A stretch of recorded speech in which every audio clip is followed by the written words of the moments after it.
पंजाब दी एक सुरीली आवाज़ जिन्हों लोग शौकत अली दे नां तो जानते ने इस दुनिया तो टुर गए ने।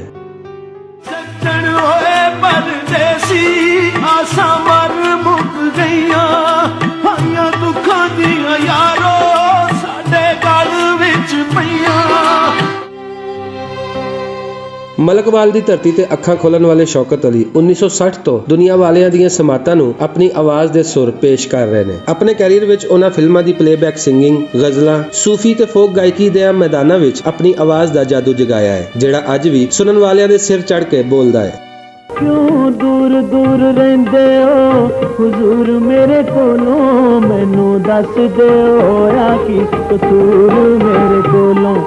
65 की जंग में जदों पाकिस्तानियों के हौसले उच्चे करने वास्ते फनकारां ते गुलकारां भी अपना भरवा किरदार अदा किया, उदों शौकत अली होरां दा मिली नगमा भी बहुत मशहूर होया।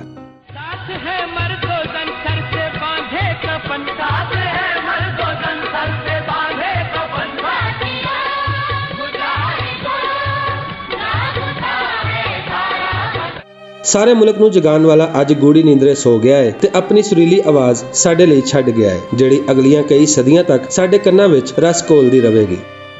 जब बाहर आई तो सहरा की तरफ चल निकला।